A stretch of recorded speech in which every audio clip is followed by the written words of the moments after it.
नमस्कार, स्वागत है आप सभी का। मैं हूं आपके साथ कुमार कुणाल धीरज और आप देख रहे हैं मुद्दा में आज बात करेंगे भारत पर 50+ के दबाव की। भारत पर अमेरिका द्वारा लगाए गए टैरिफ और रूस से तेल की खरीद को लेकर 50% टैरिफ के चलते दोनों देशों के बीच काफ़ी अब तनाव की स्थिति है। इसके चलते ट्रेड डील भी अभी तक नहीं हो पाई है। वहीं अमेरिकी उपराष्ट्रपति जेडी वेंस ने कहा है कि ट्रंप ने रूस को आर्थिक रूप से कमजोर करने के लिए भारत पर आक्रामक टैरिफ का इस्तेमाल किया है। रूसी तेल खरीद पर भारत को 25% के अलावा 25% अतिरिक्त शुल्क देना पड़ रहा है। अमेरिकी उपराष्ट्रपति जेडी वेंस ने रविवार को कहा कि राष्ट्रपति डोनाल्ड ट्रंप ने रूस को यूक्रेन पर बमबारी रोकने के लिए आक्रामक आर्थिक दबाव का रुख अपनाया है, जिसमें भारत पर सेकेंडरी टैरिफ लगाना भी शामिल है। जेडी वेंस ने कहा कि इन कदमों का मकसद रूस की तेल अर्थव्यवस्था से होने वाली आमदनी को कम करना है ताकि वह युद्ध जारी न रख सके। उन्होंने कहा कि इस कदम से रूस के लिए अपनी तेल अर्थव्यवस्था से अमीर बनना मुश्किल हो जाएगा। ट्रंप प्रशासन रूस से रियायती दरों पर कच्चा तेल खरीदने के लिए भारत की आलोचना करता रहा है। दिलचस्प बात यह है कि वाशिंगटन रूसी कच्चे तेल के सबसे बड़े आयातक चीन को नहीं कोस रहा है।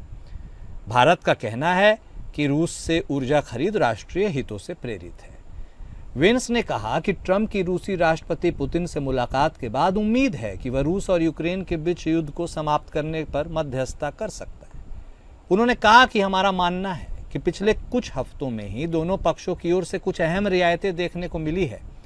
जब पूछा गया कि अमेरिका रूस पर नए प्रतिबंध नहीं लगा रहा तो उन्हें आप जेलेंस्की से वार्ता की मेज पर कैसे लाएंगे, तो वेंस ने कहा कि ट्रंप ने आक्रामक आर्थिक दबाव का इस्तेमाल किया है। इसका उदाहरण भारत पर अतिरिक्त टैरिफ है। दूसरी ओर मुद्दे पर भारत की तरफ से लगातार सख्त बयानबाजी है। अब रूस में भारतीय राजदूत विनय कुमार ने कहा कि भारत को जहां से अच्छा सौदा मिलेगा वहां से तेल खरीदना जारी रहेगा। तनाव के बीच भारतीय राजदूत ने यह कहा है कि अमेरिकी टैरिफ के बीच और तनाव के बावजूद भारत अपने राष्ट्रीय हितों की रक्षा के लिए कदम उठाएगा। उन्होंने भारत से रूसी तेल खरीदने पर नाराजगी जाहिर करते हुए 25% अतिरिक्त टैरिफ लगाने वाले डोनाल्ड ट्रंप प्रशासन को अनुचित और अन्यायपूर्ण बताया है।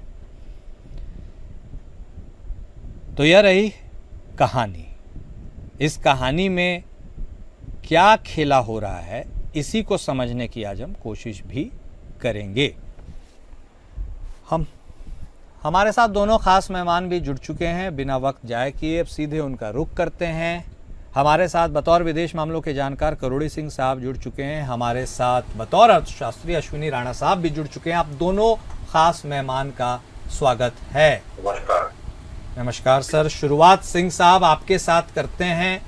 बातें तो बड़ी बड़ी की जा रही है, असली अर्थ भी अब आप ही समझा दीजिए सर। ये जो हो रहा है खेला, ये कौन खेल रहा है, किसके खिलाफ खेला हो रहा है, कौन प्रभावित होगा, माजरा क्या है? देखिए कुणाल, हर देश का अपना हित होता है और हर देश अपने हित की पूर्ति के लिए अलग अलग तरीके की रणनीति अपनाता है। वो राजनीतिक भी होती हैं, आर्थिक भी होती हैं, लेकिन इसमें जो भारत और अमेरिका के संबंध हैं, इसमें जो सबसे ज्यादा रहस्यमय लग रहा है कि ट्रंप पिछले टर्म में भारत के प्रति बहुत दोस्ताना एटीट्यूड रखते थे और इस टर्म में आते ही उन्होंने भारत को टारगेट करना शुरू कर दिया। तो भारत को जिस तरह से अनरीजनेबली एक्सक्लूसिवली टारगेट कर रहे हैं, ये रहस्य समझने की जरूरत है कि भारत को क्यों इस तरीके से टारगेट कर रहे हैं दूसरे देशों को छोड़ के, जो कि अमेरिका के राइवल हैं। चीन राइवल है, रशिया राइवल है। भारत तो स्ट्रेटेजिक पार्टनरशिप बनाए हुए है अमेरिका से के डिफेंस इक्विपमेंट भी खरीदता है। तो इस तरीके का क्यों हो रहा है? और यही नहीं, अमेरिका के जो अभी अधिकारी हैं, जैसे जेडी वेंस के बारे में तो आपने बताया, लेकिन उससे पहले Marco Rubio, Scott Bessent, Karoline Leavitt, Peter Navarro ने बहुत कुछ कह चुके हैं भारत के अगेंस्ट में। और जो भाषा यूज कर रहे हैं वो भी किसी भी एक सभ्य सरकार की भाषा नहीं है। पहले तो जैसे पीटर नोवारो ने कहा कि महाराजा ऑफ टेरिफ है, और अब जब भारत के विदेश मंत्री रशिया गए तो उस समय उन्होंने स्टेटमेंट दिया कि लॉन्ड्रोमेट ऑफ क्रेमलिन। तो इस तरह लॉन्ड्रोमेट ऑफ क्रेमलिन कहना ये किसी देश के लिए, किसी भी डिप्लोमेट के लिए अच्छी भाषा नहीं है। तो इस एक्सट्रीम तक भारत के साथ उनका एटीट्यूड क्यों है? भारत अमेरिका के लिए, देखिए हम अंतर्राष्ट्रीय राजनीति में ये मान के चलते हैं कि अगर कोई देश किसी देश को डिस्प्लेस करता है उसकी पोजीशन से, तो वो उससे दुश्मनी का रिश्ता रखता है, अदावत रखता है। लेकिन भारत अमेरिका को, अमेरिका की जो ग्लोबल पोजीशनिंग है उससे डिस्प्लेस नहीं कर रहा है। चाइना में वो पोटेंशियल है अमेरिका को डिस्प्लेस करे। तो हम जब राजनीति, अंतर्राष्ट्रीय राजनीति में समझते हैं तो वो कारण भी समझ में नहीं आता कि भारत से अदावत हो। तो और कोई कारण होंगे, मुझे लगता है कि उनका जो मागा टीम है उसकी वजह से है। और जो वहां का मागा है वो इंडियंस पे, वहां इंडियन इमिग्रेंट्स हैं उन पे बहुत नाराज है, क्योंकि H1B वीजा है वो लगभग 75% के करीब इंडियंस ही उसको यूज करते हैं। और वो मागा वाला एक जो ग्रुप है वो ये मान के चलता है कि अमेरिका में जो अमेरिकन्स के लिए अनएम्प्लॉयमेंट है या अमेरिकन्स को एम्प्लॉयमेंट, जो सुटेबल एम्प्लॉयमेंट नहीं मिलता है, उसके लिए इंडियंस जिम्मेदार हैं। तो इसलिए एक तो इमिग्रेशन को लेके भी इंडिया को टारगेट किया, और अब इसको टैरिफ को लेके भी वो टारगेट कर रहे हैं। तो इसको हम केवल न इकोनॉमिक लेवल पे समझ सकते हैं, न राजनीतिक लेवल पे समझ सकते हैं। हाँ, ट्रम्प ये चाहता है कि मुझे अमेरिका को ग्रेट बनाना है, अमेरिका में मैन्युफैक्चरिंग शुरू करना है। तो वो तो सही है, अमेरिका में मैन्युफैक्चरिंग आप शुरू कीजिए, भारत उसमें बाधा नहीं है। लेकिन व्यापार कुणाल तभी होता है जब विन विन सिचुएशन होती है, एक को खरीदना है दूसरे को बेचना है। तो व्यापार तो एक एग्रीमेंट है, एक नेगोशिएशन की तरह होता है। तो इस तरह से भारत को टारगेट करना मेरे को लगता है कि कोई और बहुत बड़ा कारण हो सकता है। क्या है, इसको समझने के लिए हमें डीपर इन्वेस्टिगेशन करना पड़ेगा, क्योंकि चीन को उस लेवल तक टारगेट नहीं कर रहे हैं जिस लेवल तक भारत को कर रहे हैं। जी कुणाल, बिल्कुल सही कहा आपने। और राणा साहब, gradually the tables have turned. बात कर रहे हैं वेन साहब की रूस की इकोनॉमी को प्रभावित करने के लिए हम भारत पर सेकेंडरी टैरिफ लगा रहे हैं। तो क्या रूस केवल भारत पर निर्भर करता है क्या अपनी इकोनॉमी के लिए? भाई रूस पर सैंक्शंस लगा रहे हैं और लगाते समझ में आता, भारत के ऊपर प्रहार कर रहे हैं। ये कौन से इकोनॉमिक ग्राफ को, कौन सी स्टेबिलिटी को समझा रहे हैं वेन साहब? लोगों को क्या समझना चाहिए इससे, राणा साहब? नहीं, बिल्कुल समझना तो ये बिल्कुल सीधा सीधा है कि भाई कहीं पे निशाना, कहीं पे निगाहें वाली बात है अमेरिका की, कि कहना किसी को चाहते हैं, टारगेट किसी को करना चाहते हैं, और जो है वो टारगेट पे जो है अभी भारत आ रहा है। तो रशिया से अगर देखो तो चाइना भी सब कुछ खरीद रहा है, अमेरिका खुद खरीद रहा है, यूरोपियन कंट्रीज खरीद रहे हैं, यानी। लेकिन सबसे बड़ा मुद्दा ये है कि भाई जो अमेरिका है वो चाहता है कि भारत, मैंने बाकी सारे देशों को जो है अपनी टर्म्स पे ले आया हूँ।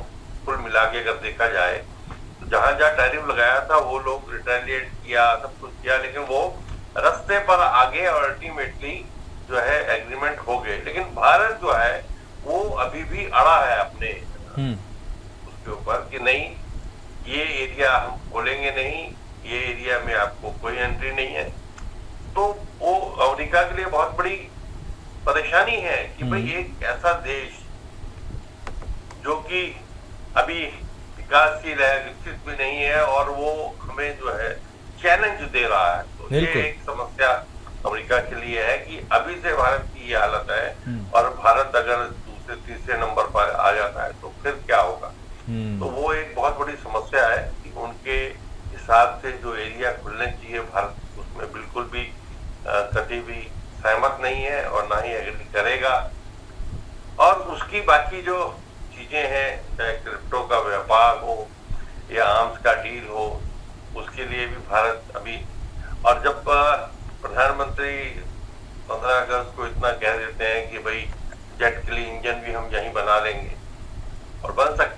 उन्होंने सोच लिया तो अमेरिका के लिए और परेशानी हो सकती है कि भाई हमारी जो बादशाहत है वो तो ये खत्म करने में लगे हैं। हमारे ऊपर डिपेंडेबिलिटी जो थी अमेरिका की, भारत की अमेरिका, वो भी खत्म हो रही है। तो वो जो है कोई ना कोई, जैसे छोटा बच्चा होता है और वो जिद पकड़ लेता है और रोना शुरू कर देता है कि मुझे ये चाहिए, ये चाहिए, ये चाहिए, उसको वो उसकी पूरी भी हो जाती है ख्वाहिश, लेकिन फिर भी उसका रोना रुकता नहीं है कि नहीं मुझे ये भी चाहिए। तो वही हालत मुझे लगता है ट्रम्प की है कि वो एक उस तरह से बच्चे की तरह, और उसके जो बाकी लोग हैं वो बिहेव कर, मतलब किस प्रकार के स्टेटमेंट आप देखिए कि भारत के ऊपर इतना होने के बाद भारत के किसी भी अधिकारी की, डिप्लोमेट की या किसी भी नेता की कोई इस प्रकार से रिएक्शन नहीं है कि भाई उनकी स्टेटमेंट के ऊपर। लेकिन वहां से हर आदमी जो है उठता है और वो कुछ ना कुछ बोल देता है, तो उनकी इससे लगता है कि वे कितने ज्यादा वो ठीक कह रहे हैं, परेशान है। हाँ सही बात है। और एक अबूझ पहेली सी ये पूरी गुत्थी उलझती सी नजर आ रही है। करोड़े सिंह साहब, एक इम्पॉर्टेंट एस्पेक्ट है, उसको भी सर जरूर समझा दीजिए। ये अजीब सी कहानी है, एक तरफ तो ट्रम्प पुतिन से अलास्का में हाथ लगा के अपनी गाड़ी में बैठ करके दोनों जाते नज़र आ रहे हैं, दूसरी तरफ उनको हड़काने के लिए कहा जा रहा है कि ये सारी प्रक्रिया भी कर रहे हैं। एक तरफ प्यार भी है, दूसरी तरफ तकरार भी है। ये रिश्ता क्या कहलाता है सर? देखिए कुणाल, हम ट्रम्प का व्यक्तित्व देखें तो वो एक डील मेकिंग की स्ट्रेटेजी अडॉप्ट करते हैं। बहुत पहले उन्होंने एक किताब भी लिखी थी, the art of the deal. तो वो जिस तरह से रियल एस्टेट में डीलिंग होती है, धमकाते भी हैं, नजदीक भी जाते हैं, फिर भी डीलिंग करते हैं, तो उस तरह की स्ट्रेटेजी तो उनकी है। लेकिन भारत के साथ इस तरह का क्यों है, जिस पे पहले सवाल पे हमने छोड़ा था, उसके 2-3 कारण। एक तो ये है कि जो स्कॉट बेसेंट ने कहा कि चाइना पे हम इसलिए नहीं लगा रहे हैं कि चाइना पहले रशिया से 13% अपना ऑयल रिक्वायरमेंट पूरी करता था, और ये यूक्रेन वार के बाद में 16% रशिया से ऑयल लेना शुरू किया है। भारत 1% लेता था और 42% पे भारत पहुंच गया है। और पहुंच नहीं गया, भारत लेके भारत का जो कॉर्पोरेट सेक्टर है वो उसको रिफाइन करके दूसरे देशों को बेचता है, उससे मार्केट डिस्टोर्शन होता है। और चाइना पे अगर ज्यादा लगाएंगे तो मार्केट डिस्टोर्शन बढ़ जाएगा, कम नहीं होगा। तो इंडिया मार्केट में, इंटरनेशनल मार्केट में डिस्टोर्शन क्रिएट कर रहा है, इसलिए हम लगा रहे हैं। और दूसरा यह है कि इंडिया की वजह से रशिया मजबूत हो रहा है, रशिया की वार मशीनरी है वो मजबूत हो रही है, क्योंकि इंडिया ने बहुत ज्यादा ऑयल खरीदना शुरू कर दिया है। एक तो कारण ये बताया। दूसरा देखिए, जब भारत के प्रधानमंत्री गए थे उस वाशिंगटन, मोदी से ट्रम्प से मिले थे, क्योंकि चौथे हेड ऑफ द गवर्नमेंट थे जिससे ट्रम्प की मुलाकात हुई थी इस टर्म में। तो भारत ने यूनिलैटरली अमेरिकन गुड्स पे जो भारत में आती थी टैरिफ कम कर दिया था, रिड्यूस कर दिया था, क्योंकि भारत ये चाहता था कि एक सौहार्दपूर्ण वातावरण बने, उसमें अच्छी बातचीत हो। उसके विपरीत ट्रम्प ने इमिग्रेशन के मामले में जिस तरह इंडियंस को भेजा वो अच्छा मैसेज नहीं था। तो क्या वो भारत पे दबाव बनाना चाहते थे कि जब मोदी जी से मिले वहां तो कुछ दबाव बनाएं? तो मुझे लगता है वो दबाव की कूटनीति तो चलाते हैं। हाँ। तो तब दोनों की बातचीत हुई तो उस समय एक तो विजन डॉक्यूमेंट जो संयुक्त वक्तव्य के रूप में जारी हुआ, उसमें व्यापार को 500 बिलियन तक पहुंचाने की बात थी और बहुत पार्टनरशिप की बात थी, डिफेंस को लेके बहुत अच्छा विजन डॉक्यूमेंट था अमेरिका भारत के रिलेशंस का। लेकिन उस समय भी ट्रम्प ने कहा कि आपकी ऑयल रिक्वायरमेंट है, हमारे से ऑयल खरीदो। तो भारत की तरफ से तत्काल रेस्पॉन्स तो नहीं आया, लेकिन पिछले साल की पहली छमाही में, इस साल की पहली छमाही में भारत ने पिछले साल की पहली छमाही की तुलना में दुगना तेल अमेरिका से भी लिया है। ऐसा नहीं है कि भारत अमेरिका से नहीं ले रहा है, तो लेकिन फिर भी भारत पे दबाव बना रहे हैं। मुझे लगता है तीसरा कारण यह है कि वो दुनिया के दूसरे देशों को मैसेज देना चाहते हैं, जो कि चीन के थ्रू नहीं दे सकते। चीन पे अगर ज्यादा दबाव बनाएंगे तो कन्फ्रंटेशन ज्यादा हो सकता है। तो भारत एक बड़ा देश है, डेवलपिंग कंट्री है, और इसके थ्रू दुनिया के छोटे छोटे देश हैं, उनको ये मैसेज देते हैं कि देखिए भारत को मैं दबा सकता हूँ, भारत को कंट्रोल कर सकता हूँ। आप कौन होते हैं? तो छोटे देश हैं, वो कुछ एग्जाम्पल से ऑटोमेटिक ही अमेरिका के सामने सरेंडर कर दें। तो ये स्ट्रेटेजी उनकी हो सकती है। तो जिस तरीके से क्यों अमेरिका अब दुनिया में आइसोलेट हो रहा है और ट्रंप इस तरह की धमकी देते भी हैं। देखिए जो यूक्रेन को लेके, इसको इजराइल पैलेस्टाइन को लेके जून में जो कॉन्फ्रेंस होने वाली थी यूएनओ ऑफिस में, वो ट्रंप की धमकी की वजह से बढ़ाना पड़ा, फिर जुलाई में की। तो ट्रंप धमकाता तो है, केवल भारत को नहीं दूसरे देशों को भी धमकाता है। तो इस तरह की कूटनीति है, वो अमेरिका के लिए स्वयं के लिए अच्छी नहीं है, लेकिन अमेरिकन एक्सक्लूसिविज्म है कि अमेरिका कुछ विशिष्ट है। तो वो अगर दुनिया में आप देश हैं, आपकी संप्रभुता है, दूसरे की भी संप्रभुता है, आप समानता के आधार पे रिलेशन रखोगे तो आप मजबूत होगे, आप सुपर पावर के रूप में अपना अस्तित्व बनाए रखोगे। अगर आप अपने आप को विशिष्ट बना के और दुनिया में ये चाहते हैं कि मेरे को दुनिया सुपर पावर के रूप में एक्सेप्ट करे, तो वो स्वयं अमेरिका के लिए नुकसान कर रहे हैं। तो ऐसी स्थिति में मुझे लगता है कि भारत को वो एक स्केयर क्रो के रूप में बनाना चाहते हैं कि देखिए मैंने भारत को ठीक कर दिया, छोटे देश अपने आप सरेंडर कर दें। मुझे लगता है ये रणनीति उनकी है। जी कुणाल सर, एक छोटा सा इनपुट आपसे और लेना चाहेंगे। ये जो इंडियन एम्बेसडर टू यूएस हैं विनय कुमार साहब, कह रहे हैं जहां बढ़िया डील मिलेगी वहां से खरीदेंगे तेल, अमेरिका का कदम अनुचित और अन्यायपूर्ण है। How do you see this sir, जल्दी से? देखिए कुणाली, ये बिल्कुल सही है, भारत की तरफ से तो अन्यायपूर्ण है, लेकिन वो अमेरिकन इसीलिए एक्सप्लेनेशन दे रहे हैं। तो मार्को रूबियो ने भी दिया, स्कॉट बेसेंट ने भी दिया, क्योंकि भारत की अपनी रिक्वायरमेंट है और दूसरा देश भारत की संप्रभुता के और भारत की स्वतंत्रता में हस्तक्षेप नहीं कर सकता। लेकिन वो ये चाहते हैं कि भारत को सरेंडर करवा के, भारत का बहुत बड़ा मार्केट है और अमेरिका की टर्म्स एंड कंडीशंस पे भारत सरेंडर कर दे, जैसे पाकिस्तान ने कर दिया या दूसरे देश अमेरिका के सामने सरेंडर कर रहे हैं। तो भारत अपनी जो जनसंख्या है 145 करोड़ जो लोग हैं, उनकी जरूरत है, उनकी रिक्वायरमेंट के हिसाब से निर्णय लेगा, अमेरिका के कहने से निर्णय नहीं लेगा। और ये भारत ने स्वायत्तता की नीति आज से नहीं, स्वतंत्रता के बाद से निरंतर रूप से भारत अपनी ऑटोनॉमी की नीति चला रहा है। भारत किसी भी दबाव में नहीं आया, कोल्ड वॉर के टाइम में भी नहीं आया और अब भी नहीं आएगा। ठीक है। तो ये उनका ये वाजिब है कि भारत अपनी रिक्वायरमेंट अपने स्वतंत्रता के साथ अपने हिसाब से पूरी करेगा, इसमें किसी के दबाव में नहीं आएगा। जी बिल्कुल, एब्सोल्युटली। अब सर अहम सवाल राणा साहब आपसे यह है, तमाम सैंक्शंस लगाने के बावजूद रशिया के ऊपर बीते कई सालों से युद्ध चल रहा है, जिसके लिए सैंक्शंस लगाए गए थे वह हुआ नहीं। ऐसे में आपको लगता है कि ट्रंप यदि अन्य देशों पर इस तरह के हरकत को अंजाम देंगे, रूस पर इसका इकोनॉमिकली कोई वायबल प्रभाव पड़ेगा या फिर रूस इन सब से इतर है? नहीं, कोई फर्क नहीं पड़ेगा। क्या रशिया जो है वो कोई अमेरिका से कम नहीं है, एक अपनी सुपर पावर है वो भी। और जो अलाइनमेंट हो रहा है वर्ल्ड में देशों का अमेरिका के अगेंस्ट में और अमेरिका के व्यवहार से, वो भी अमेरिका के लिए कोई अच्छा नहीं है।